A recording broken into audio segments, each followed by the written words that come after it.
సంపూర్ణ కార్తీక మహాపురాణము 16వ రోజు పారాయణం ప్రథమాధ్యాయం. ఈ విధముగా సూతుడు ప్రవచించిన స్కాంద పురాణాంతర్గత కార్తీక మహత్యాన్ని విని సంతుష్ట మానసులైన సౌనకాది కులపతులు సూతముని, లోకోత్తర పుణ్యదాయకమైన ఈ కార్తీక పురాణము స్కాందమందేగాక పద్మ పురాణాంతరవర్తి అయి కలదు కదా, దానిని కూడా విశదపరచవే అని ప్రార్థించగా, మందస్మిత వదనుడైన సూతుడు, మునులారా, వైకుంఠుని లీలా వినోదాలు మహిమలు వినేవారికి వినిపించేవారికి విశేష పుణ్యాన్నిస్తాయే గాని విసుగును కలిగించవు. భక్తి ప్రపత్తులతో మీరు కోరాలే గాని గురుప్రసాదిత శక్త్యానుసారము వక్కానిస్తాను, వినండి. స్కాంద పురాణంలో జనక మహారాజుకు వశిష్ఠుల వారెలా ఈ మహత్యాన్ని బోధించారో, అదేవిధంగా పద్మపురాణంలో సత్యభామకు శ్రీమన్నారాయణుడైన శ్రీకృష్ణ పరమాత్మ ముఖతః ఈ కార్తీక మాస విశేషాలన్నీ వివరించబడ్డాయి. పారిజాతాపహరణము. ఒకానొకప్పుడు నారద మహర్షి స్వర్గం నుంచి ఒక పారిజాత సుమాన్ని తెచ్చి కృష్ణునికిచ్చి, ఓ హరి, నీకున్న 16,000 భార్యలలోనూ నీకు అత్యంత ప్రియమైన ఆమెకి ఈ పువ్వు నీయవయ్యా అని కోరాడు. ఆ సమయానికి రుక్మిణి అక్కడే ఉంది. నందనందనుడు నందనవన కుసుమాన్ని రుక్మిణికి కానుక చేశాడు. ఈ సంగతి తెలిసిన సత్యభామ అలిగింది. ప్రియమైన భార్యకీయమంటే తనకియాలి గాని ఆ రుక్మిణికి ఇయడమేమిటని కోపించింది. కృష్ణుడామెకు ఎంత నచ్చ చెప్పినా వినిపించుకోలేదు. పారిజాత వృక్షాన్ని తెచ్చి తన పెరటిలో పాదు కొలిపేదాకా ఊరుకునేది లేదని బెదిరించింది. అత్యంత ప్రియురాలైన ఆమె అలుక తీర్చడమే ప్రధానంగా తలంచిన అనంత పద్మనాభుడు తక్షణమే సత్యభామా సమేతముగా గరుత్మంతుడిని అధిరోహించి ఇంద్రుని అమరావతి నగరానికి వెళ్ళాడు. పారిజాత వృక్షాన్ని శ్రీకృష్ణుడు కోరగా స్వర్గ సంపదను భూలోకానికి పంపేందుకు దేవేంద్రుడు అంగీకరించలేదు. తత్ఫలితంగా ఇంద్రోపేంద్రుల నడుమ ఘోరమైన యుద్ధము జరిగింది. ఎట్టకేలకు ఆ తగువులో దేవేంద్రుడు తగ్గి సవినయ పురస్సరంగా పారిజాత ద్రుమాన్ని యాదవేంద్రునికి అర్పించుకున్నాడు. దానవాంతకుడు దానిని తెచ్చి ముద్దుల భార్యామణి అయిన సత్రాజితి నివాసములో ప్రతిష్ఠించాడు. అందువలన అమితానందాన్ని పొందిన ఆ అన్నుల మిన్న తన పెనివిటి అయిన పీతాంబరునితో చాలా ప్రేమగా ప్రసంగిస్తూ, ప్రాణప్రియ, నేనంతైనా ధన్యురాలని. నీ 16,000 స్త్రీలలోనూ నేనే నీకు మీదు మిక్కిలి ప్రియతమను కావడం వలన నా అందచందాలు ధన్యత్వం పొందాయి. అసలు ఈ జన్మలో నీ అంతటి వాడికి భార్యను కావడానికి నీతో పాటు గరుడారూఢునై బొందెతో సందర్శనం చేయడానికి కథలుగా చెప్పుకోవడమే తప్ప ఎవ్వరూ ఎప్పుడు కల్లారా చూసి ఎరుగని కల్పవృక్షం పారిజాత వృక్షాన్ని నా పెరటి మొక్కగా ఉండడానికి ఏమిటి కారణం?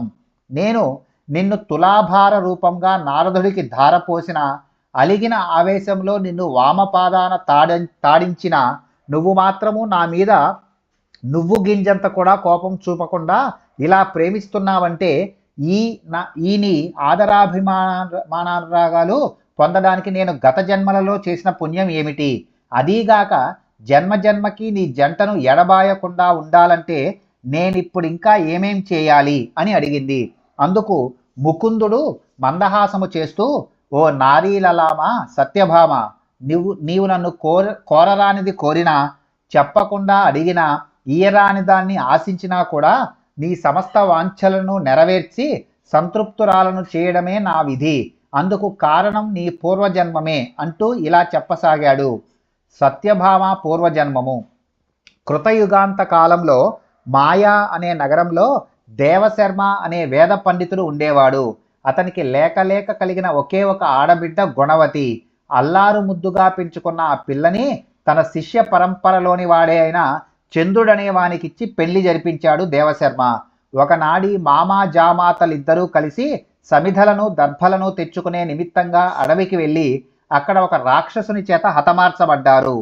బ్రాహ్మణులు ధర్మాత్ములు నిత్య సూర్యోపాస్తిపరులు అయిన వారి జీవిత విజ్ఞానానికి మెచ్చిన విష్ణుమూర్తి శైవులు గాని, గానాపత్యులు గాని, సౌరవ్రతులు సూర్యవ్రతులు గాని, శాక్తేయులు గాని వీరందరూ కూడా వాన చినుకులు వాగులై వంకలై నదులై తుదకు సముద్రాన్నే చెందినట్టుగా నన్నే పొందుతున్నారు.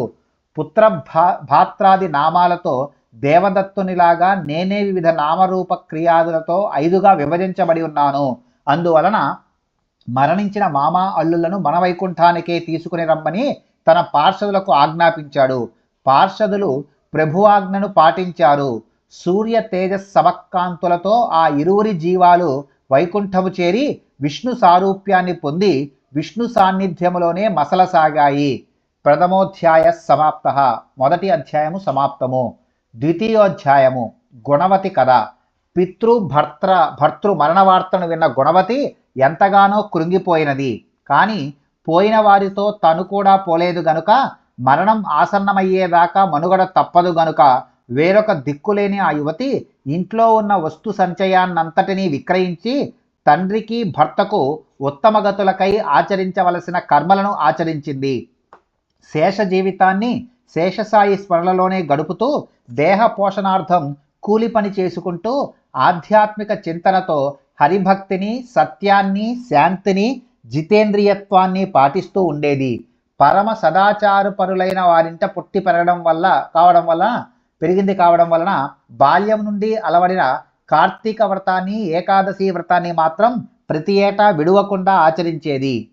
కృష్ణుడు చెబుతున్నాడు, సత్య, పుణ్యగణ్యాలు, భుక్తిముక్తిదాయకాలు, పుత్ర పౌత్ర సంపత్ సౌభాగ్య సంధాయకాలు అయిన ఆ 2 వ్రతాలు నాకు అత్యంత ప్రీతిపాత్రమైనవన్న సంగతి నీకు తెలుసు కదా. కార్తీక మాసంలో సూర్యుడు తులారాశిలో ఉండగా నిత్యము ప్రాతస్నానము ఆచరించే వారి సమస్త పాపాలను నేను నశింపచేస్తాను. ఈ కార్తీకంలో స్నానాలు, దీపారాధనలు, జాగరణ, తులసి పూజ చేసేవాళ్ళు అంత్యంలో వైకుంఠవాసుడైన శ్రీ మహావిష్ణు స్వరూపులై భాసిస్తారు. విష్ణువాలయంలో మార్జనం చేసి సర్వతో భద్రం, శంఖం, పద్మం మొదలైన ముగ్గులను పెట్టి పూజా నమస్కారాలను చేసేవారు జీవన్ముక్తులవుతారు. ఉపర్యుక్త ప్రకారంగా కార్తీక మాసంలో నెల రోజులలోనూ కనీసము 3 రోజులైనా ఆచరించిన వారు దేవతలను కూడా నమస్కరించదగిన వాళ్ళు అవుతారు. ఇక పుట్టింది లగాయతు జీవితాంతము చేసేవారి పుణ్యవైభవాన్ని చెప్పడము ఎవరి వల్ల కాదు. అదేవిధంగా ఆనాటి గుణవతి విష్ణు ప్రియంకరాలయ్యి ఏకాదశి, కార్తీక వ్రతాలను మాత్రము వదలకుండా కడునిష్టతో ఆచరిస్తూ కాలం వెల్లదీసి కొన్నాళ్ల తరువాత వయోభారం వల్ల శుష్కించి జ్వరపడింది. అయినప్పటికీ కూడా కార్తీక స్నానం మానకూడదనే పట్టుదలతో నదికి వెళ్ళి ఆ చలిలో కూడా నడుములోతు నీళ్లకు చేరి స్నానమాడే ప్రయత్నం చేస్తూ ఉంది. అంతలోనే ఆకాశం నుంచి శంఖ, చక్ర, గదా, పద్మాధ్యాయుధాలు ధరించి విష్ణాభులైన విష్ణుదూతలు గరుడతాయకాయుతమైన విమానంలో వచ్చి గుణవతిని అందులో చేర్చి దివ్య స్త్రీల చేత సేవలు చేయిస్తూ తమతో బాటుగా వైకుంఠానికి చేర్చారు.